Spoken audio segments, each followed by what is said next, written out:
What's up guys, welcome back to another video. So the Ultra Unlock Part 3 event is starting around the world. Let's go through all the event details and then some tips for the event. Timestamps below as always, let's get into it. So we're gonna start here with the event details. Feel free to skip them below if you already know what's going down, but the event's gonna be August 20th, 10 a.m. to August 31st, 8 p.m. It's gonna be the first release of Gen 8 Pokemon in Pokemon Go. I don't know why they skipped Gen 7. We're gonna have special timed and field research, which I'll get to, but we're also gonna have special uniforms you can check out on screen, inspired by the Galar region, which you can get in the shop now. Also exclusive stickers you can get in the shop, at gyms, or at Pokestops, which you can check out on screen right now as well. In the wild, we're gonna have Snorlax spawning, Galarian Darumaka, Trubbish, Skolvit, Wooloo, and Falinks. Skolvit, Wooloo, and Falinks are 3 new Gen 8 Pokemon, and also Snorlax and Trubbish both can be shiny. There might be other spawns that I don't know about yet, which I will add in the pinned comments below as always. We're gonna have special 7-kilometer eggs, which are the eggs you get from a friend, in which you'll be hatching Galarian Meowth, Galarian Ponyta, Galarian Slowpoke, Galarian Farfetch, Galarian Zigzagoon, Galarian Darumaka, and Galarian Stunfisk, so a lot of Galarian Pokemon. We're gonna have 2 different time frames for the raids. So first, August 20th, 10 a.m. to August 26th, 10 a.m. We're gonna have the week 1 of raids, in which 1-star raids will be Galarian Slowpoke, Galarian Farfetch, Unknown U, and Galarian Zigzagoon. 3-star raids will be Galarian Weezing, Lapras, and Falinks, and 5-star raids will be Hero of Many Battles form of Zacian, and Mega raids will be Mega Beedrill. Then week 2 of raids will be August 26th, 10 a.m. to September 1st, 10 a.m., which will have Galarian Meowth, Ponyta, Unknown U, Galarian Darumaka, Snorlax, Galarian Stunfisk, and Falinks, and 5-star raids Hero of Many Battle forms Zamazenta, I'm not 100% sure if I'm saying it right, and Mega Pidgeot will be in the Mega raid. Finally, Galarian Meowth, Galarian Farfetch, Galarian Weezing, Galarian Stunfisk, and their evolutions are all getting a first-time shiny release in Pokemon Go during this event. I'll leave the special timed research on screen, which is a research that you can go ahead and complete during the event, and it is a decent research. You are getting yourself, a Galarian Meowth encounter, which can now be shiny, Galarian Farfetch encounter, a Galarian Stunfisk encounter, and a lot of Ultra Balls as well. So be sure to complete this research. If you have any questions about any of the tasks, feel free to comment them below, but it seems like a pretty easy research. Finally, like I mentioned, we're gonna have exclusive field research as well, which are the research you get from spinning Pokestops. Defeat 3 Team Rocket Grunts for Galarian Farfetch, earn 5 hearts with your buddy for a Wooloo encounter, spin 10 Pokestops or gym for 5 Pokeballs, use 7 berries to help catch Pokemon for a Skolvit encounter, and win 2 raids for a Falinks encounter. If there are any more other researches or wild spawns or anything that I missed, feel free to check the pinned comments below, as I do update them as we get more information and the event is more globally worldwide. With that out of the way, let's get into the tips for the event, and the first tip is gonna be all about this beautiful Pokemon here, Trubbish. If you don't already know, Trubbish is one of those Pokemon that will get you boosted Stardust when you catch. So every Trubbish you catch during non-weather boost will be 750 Stardust. If you catch it during weather boost, which is cloudy weather, you'll get 938. If you're using a star piece during non-weather boost, 1125, and during weather boost with a star piece is 1460. The whole point of this tip here is to make sure that anytime you see a Trubbish in the wild, go ahead and catch it. Catching 1 Trubbish is like catching 7 regular Pokemon, so it's definitely worth it to go out and grind and just catch some Trubbishes, because it's completely free for you guys. All you gotta do is use Pokeballs, and you're getting a lot of Stardust. So this is gonna be a great event to grind your Stardust. Go ahead and catch all the Trubbishes you see in the wild. They're more than just a trash bag. But on the topic of wild spawns, I wanna take a look at which ones are gonna be worth catching. So first of all, we have Snorlax spawning in the wild. Snorlax is a great Pokemon for PvP. In the Great League, the Ultra League, and the Master League, and even the Master League Classic, Snorlax has play. So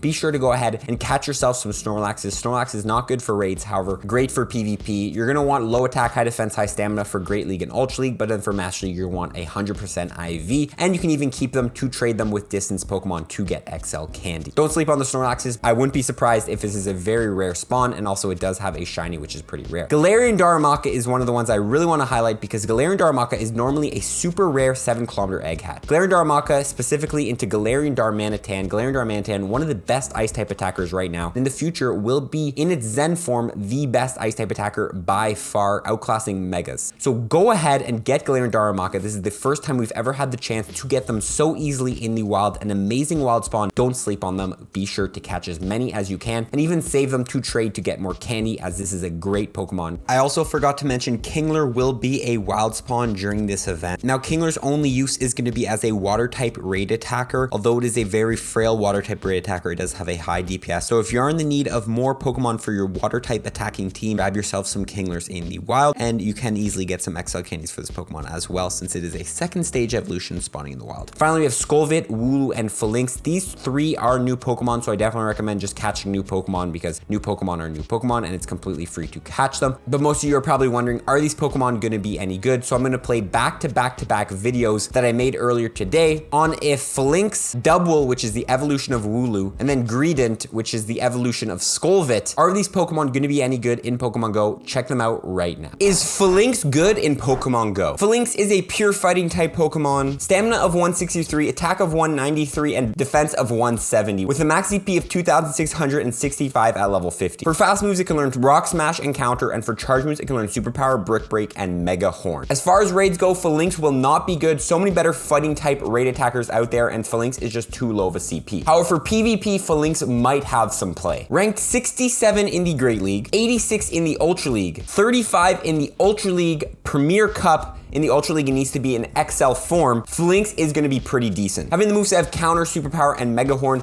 gives Falinks decent coverage, but also some hard-hitting moves like Counter and Superpower. I definitely recommend grabbing yourself a Falinks for the Great League and one as well for the Ultra League, preferably in the XL, but you can also use one non-XL. It'll still do pretty well. And also stay tuned for other YouTubers who are going to be dropping videos of them using Falinks so you can see how well it actually plays. Is Dubwool good in Pokemon Go? Dubwool is a pure normal type Pokemon. Stamina of 178, attack of 159, defense of 198, and a max CP of 2,478. For fast moves, it can learn Cackle and Takedown, and for charge moves, it can learn Wild Charge, Payback, and Body Slam. As far as raids go, Dubwool will not be good since normal is not a good type for raids, but what about for PvP? Well, Dubwool is going to be another trash Pokemon that you don't want to use for PvP. Ranked 568 in the Great League, 411 in the Ultra League, and 335 in the Ultra League Premier Cup. Dubwool has zero play in Pokemon Go, maybe as a super spice pick, but that Tackle fast move really slows it down. I still recommend grabbing yourself a couple PvP IVs in case it does get a move update, but currently Dubwool is not very good for raids or for PvP, so you can steer clear of Wooloo during this new event. Is Greedent good in Pokemon Go? Greedent is a pure normal type Pokemon. Stamina of 260, attack of 160, and defense of 156 with a max CP of 2,679. For fast moves, it can learn Tackle, Bite, and Bullet Seed, and for charge moves, it can learn Body Slam and Crunch. As far as raids go, Greedent will not be good at all since normal is not a good type for raids, and Greedent is just too weak of a Pokemon. However, for PvP, Greedent's actually going to be pretty good. Ranked 183 in the Great League, 95 in the Ultra League Premier Cup with XL Candies, and 20 in the Open Ultra League with XL Candies, Greedent will have some play. Specifically in the Ultra League, if you have an XL form, so a near level 50 form, it can counter Pokemon like Gyara Altered, Cresselia, Swampert, Togekiss, and a couple other Pokemon. Having the move Bullet Seed, Body Slam, and Crunch gives it great coverage over that meta. So I definitely recommend getting yourself as many XL Candies as you can for Skullvit, so you can get yourself an Ultra League Greedent, as this Pokemon will be pretty deep. Other than that though, Greedent has no play in Pokemon Go. So yeah, sorry, I put 3 videos back to back there, but that is my analysis of the 3 Pokemon. Definitely worth catching all 3 of them. Specifically, the Skullvit and the Falinks are going to be your best bets for PvP. The Wooloo is not amazing, but go ahead and catch those Pokemon if you want. Now, the majority of you can probably go ahead and click off this video as I've covered most of the free-to-play tips and what most of people who are not spending money on Pokemon Go should be going ahead and doing. But if you have decided to continue to spend money on Pokemon Go, let's take a look at the week 1 of raids. What are going to be the best raids to go ahead and get after? In the 1 stars, Galarian Farfetch evolving into Surfetch. Surfetch is a great Pokemon for the Great League and the Ultra League. Definitely has some play, as well as Galarian Zigzagoon into Obstagoon. Obstagoon good in the Great and the Ultra League as well. Finally, we have the Unknown U, which has had a shiny out in the past Ultra Unlocks, but if you still haven't got the shiny Unknown U and you want it, you can go ahead and get it. In the 3-star raids, we have Galarian Weezing with the new shiny, so if that's something you want to do, go ahead and get it. Lapras, a great Pokemon for the Ultra League, and finally the Falinks,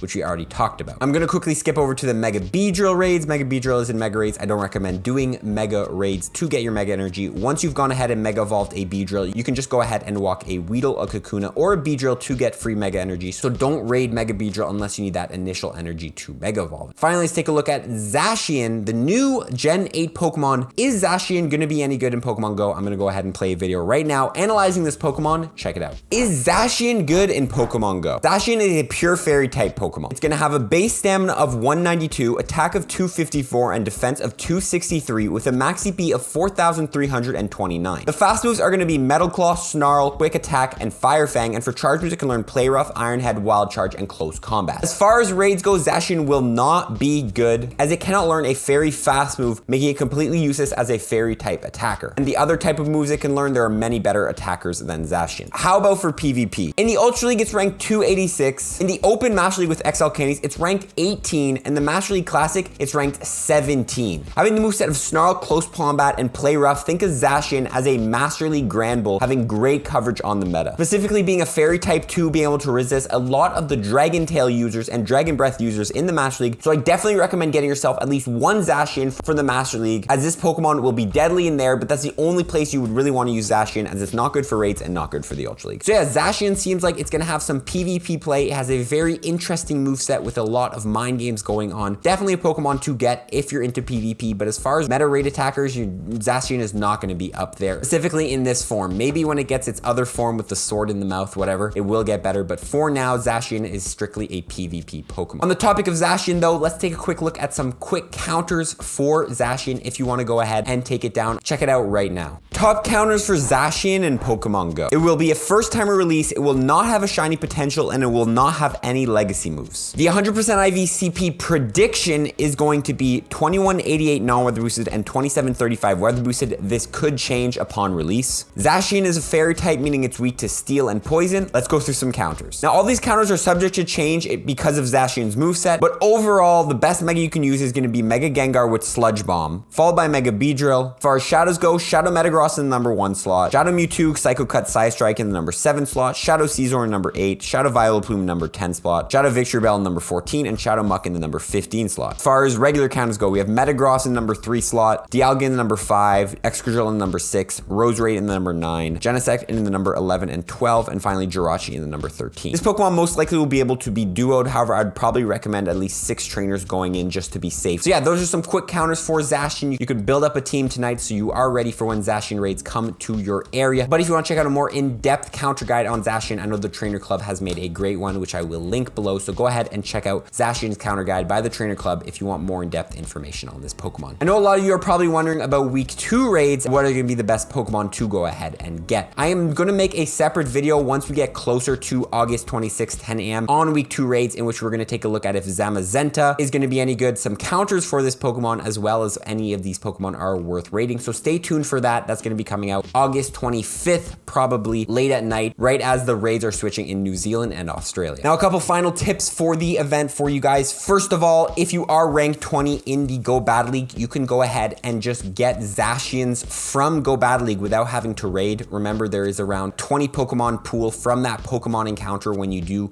get that reward in the Go Battle League. So if you don't want to go ahead and spend money on Zacian, but you still want to get a bunch of them, you can go ahead and make sure you do your 5 sets a day and try to get to that Pokemon encounter which you get Zacians. I've heard that Pokemon Go accidentally actually switched the Go Battle League Pokemon to the Reggie Rock, Registeel, and Reggie Ice. So I hope that's an accident, but currently I think you're only getting Registeel, Regirock, and Reggie-Ice in the Go Battle League, but I think that's an accident, so I will leave in the pin comments below once that does get switched to Zacian, so you do have the chance to get this Pokemon. Now, as far as the tips goes, that's it for me. Remember, guys, to complete your timed research. It's a great timed research to complete. Pretty simple, and you do get some decent rewards, as well as the field research. If you want to try to get that Galarian Farfetch, you can go ahead and shiny hunt that Pokemon by just defeating 3 Team Rocket Grunts and getting an encounter. But to end the video, I just want to give off my opinion on the event, and specifically the recent shiny locks Niantic has been doing. If you haven't seen, we have 4 new shiny base Pokemon during this event, specifically Galarian Meowth, Galarian Farfetch, Galarian Weezing, and Galarian Stunfisk. And if you take a look around, the only way to get these Pokemon are either through the 7-kilometer egg hatches or the raids, whether that be in week 1 or week 2. The only one you can get, as I currently know, this might change, through field research is Galarian Farfetch, of course. With that field research task, we talked about defeat 3 Team Rocket Grunts for Farfetch encounter. So that is completely free way to hunt Galarian Farfetch. Currently, as I know, there's no way to go ahead and shiny hunt Galarian Stunfisk, Galarian Weezing, and Galarian Meowth without paying money or at least using free passes. Like, there's no way. Be hardcore and spend